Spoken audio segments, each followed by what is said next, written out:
Olá, sejam todos muito bem-vindos a mais um Conexão USP. A Organização Mundial de Saúde, a OMS, afirma: a obesidade é um dos problemas mais graves de saúde que precisamos combater.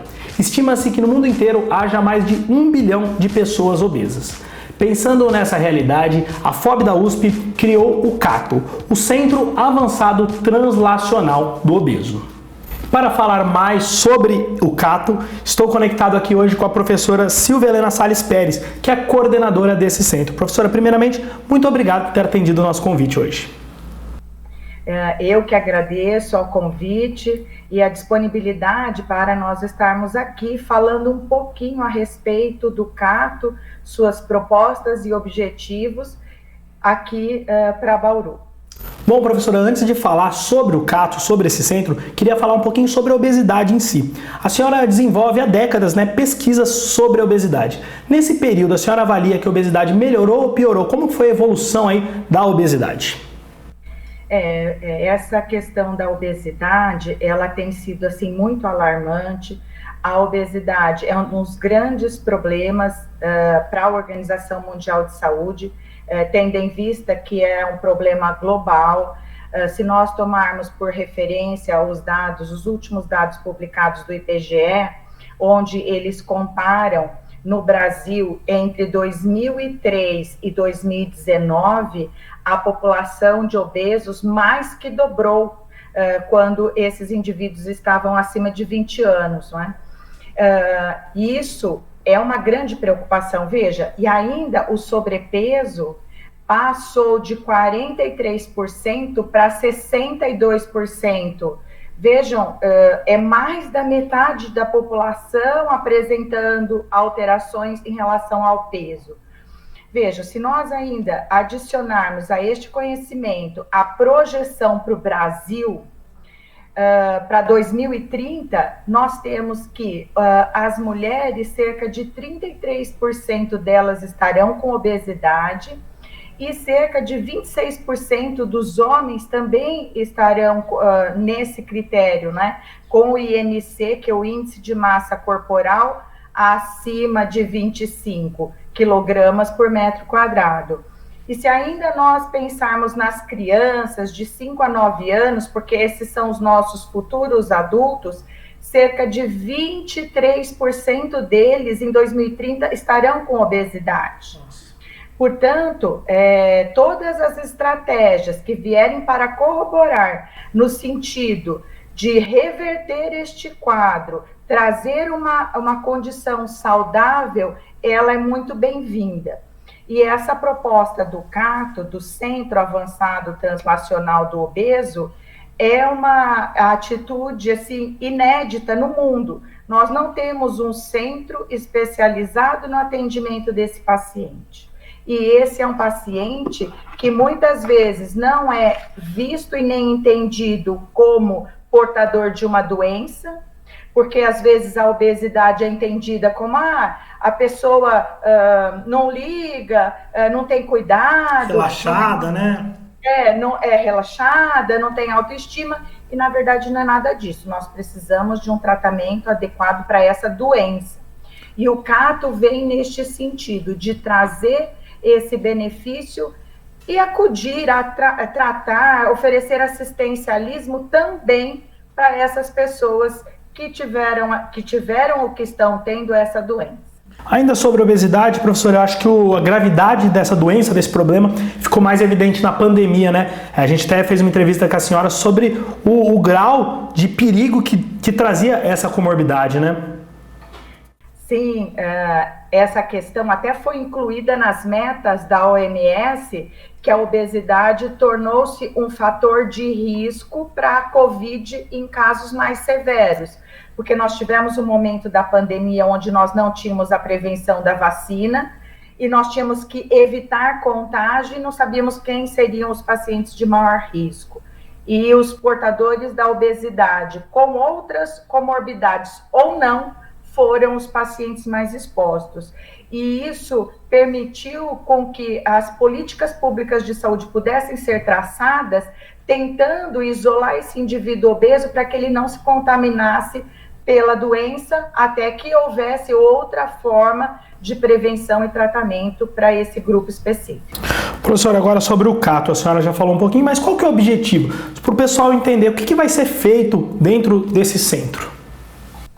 Olha, o CATO, na verdade, é uma conquista para a nossa sociedade, porque devido à sensibilidade da nossa diretoria, composta pela professora Marília Busalaf, nossa diretora, e o seu vice, o professor Carlos, e com essa preocupação em relação a todo esse fato, esse aumento da obesidade, que eles permitiram que fosse implementado esse centro dentro da Universidade de São Paulo.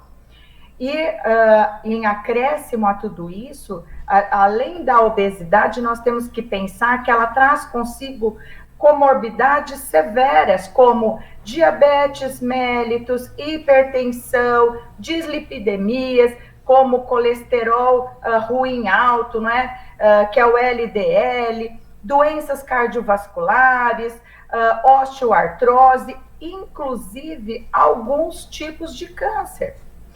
Tudo isso foi avaliado e observado que haveria essa necessidade.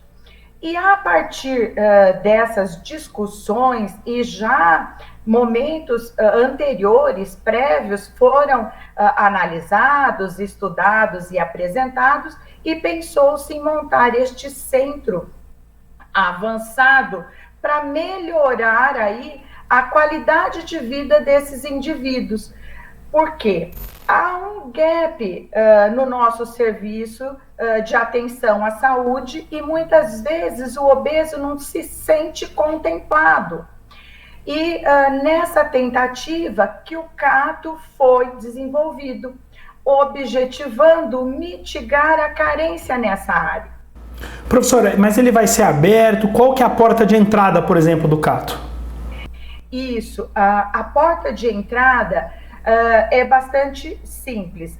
Inicialmente, nós vamos disponibilizar o setor de triagem às pessoas, qualquer pessoa, e depois eu vou explicar os detalhes, quais são as faixas etárias que serão atendidas, mas dentro das faixas etárias propostas para cada período, a pessoa pode entrar em contato com a triagem e dizer que tem o problema da obesidade, que ele vai ser agendado para o CATO. E aí ele vai ser atendido por uma equipe, onde nós temos graduandos, pós-graduandos, da odontologia, da medicina, e futuramente teremos também da fonoaudiologia. Então, interdisciplinar, então.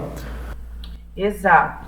A gente está dentro da universidade, professora. A gente sabe que o tripé é universitário, ensino, pesquisa e extensão. Isso também vai acontecer dentro do CATO? Vocês preveem aí abranger essas três áreas? Sim, uma das metas do CATO é realmente manter este tripé ensino, pesquisa e extensão. Por isso, eu mencionei a questão do envolvimento de alunos de graduação, de pós-graduação, de pós-doutorado, especialistas também poderão participar. Na verdade, nós queremos levar o conhecimento e compartilhar o conhecimento para uma área específica e dar o benefício para a sociedade, levando essa excelência em termos de atendimento para o paciente obeso, que precisa de algumas atividades específicas, devido às suas particularidades e peculiaridades. Professor, exemplifica para mim algumas dessas atividades, assim, por exemplo, a pessoa obesa chega aqui, passa pela triagem, queria que a senhora falasse um pouquinho desse público-alvo, faixa etária, mas assim, o que essa pessoa obesa, ela vai encontrar aqui, que talvez ela não encontre tão fácil aí no SUS, o que ela vai encontrar no CATO?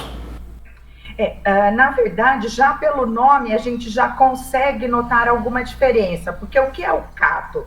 É o Centro Avançado Translacional do Obeso.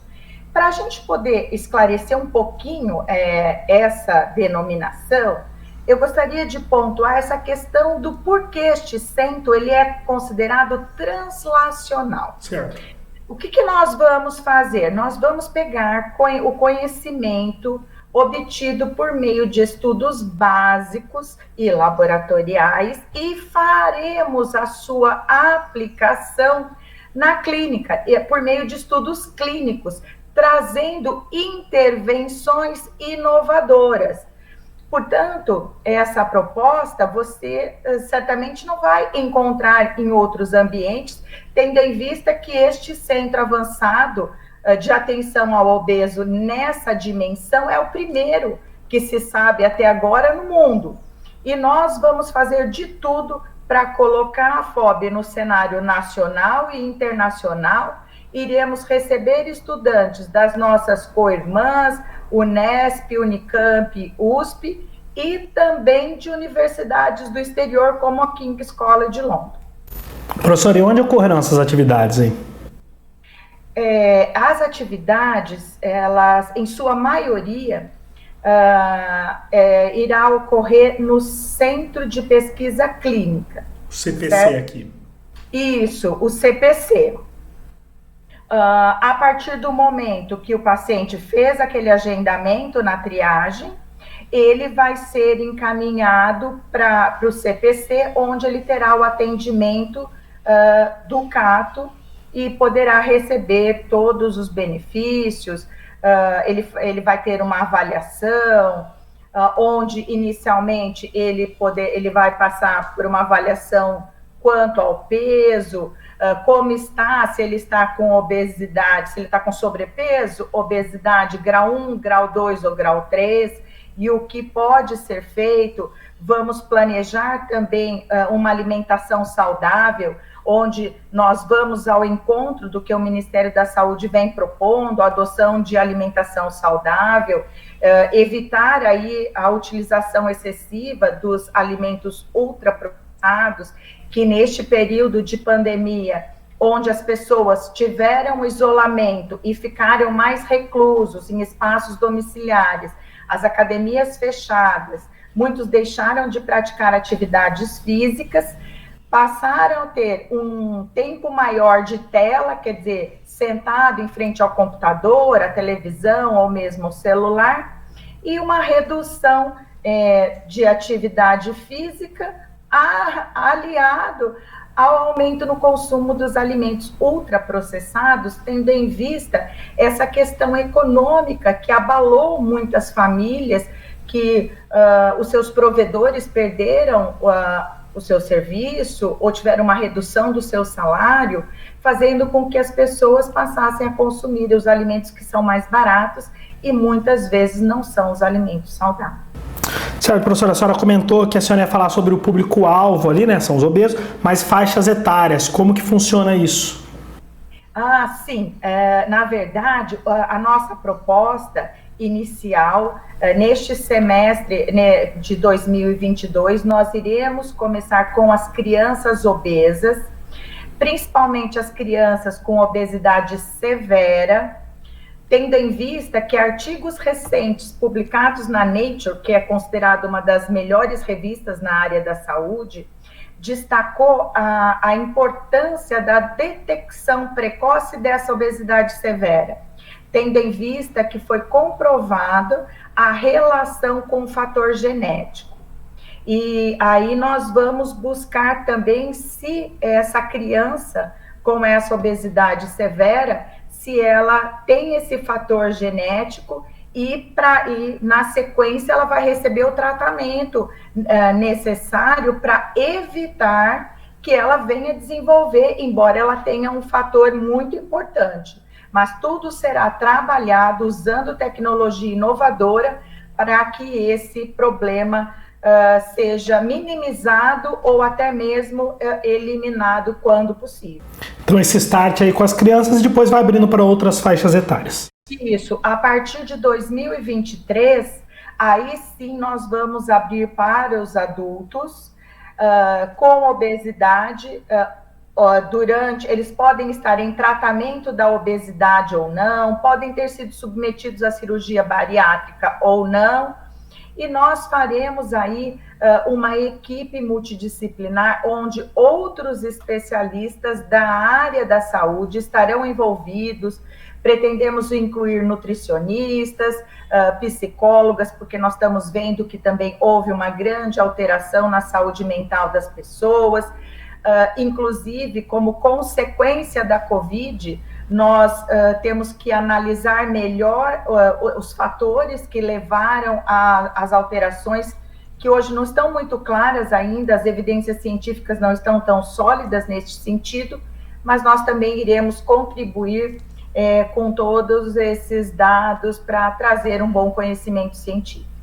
Professora, para a gente finalizar, como que a senhora avalia essa contrapartida, né, esse retorno da USP aqui para Bauru e região com o Cato? Eu sempre digo e penso dessa forma. Nós somos funcionários de uma instituição pública. E nós temos a obrigação de dar uma devolutiva para a sociedade. Não adianta só a pesquisa e o ensino se a gente não tiver aliado à extensão dessa contrapartida para a sociedade. E muitas vezes nós damos a contrapartida, mas não divulgamos. Por isso, nós estamos dando este enfoque inicial para que a sociedade saiba do que ela dispõe, dos recursos que vão ser ofertados e que ela possa ter as suas necessidades atendidas, onde nós vamos ampliar a cobertura da assistência e vamos reforçar a atenção à saúde da população de uma maneira geral, especialmente melhorando a qualidade de vida do obeso. Professora, queria parabenizar pela iniciativa, né? Vida longa aí ao Cato, Centro Avançado Translacional do Obeso. Parabenizar e agradecer pela entrevista. Eu que agradeço, fico à disposição, o que for preciso, demais esclarecimentos, ou mesmo se a população tiver alguma dúvida, ela pode entrar em contato com a nossa universidade, que os esclarecimentos serão passados na medida de que forem surgindo. Muito obrigada. Muito obrigada, professora. O Conexão USP de hoje fica por aqui. Esperamos que tenham gostado e até a nossa próxima edição.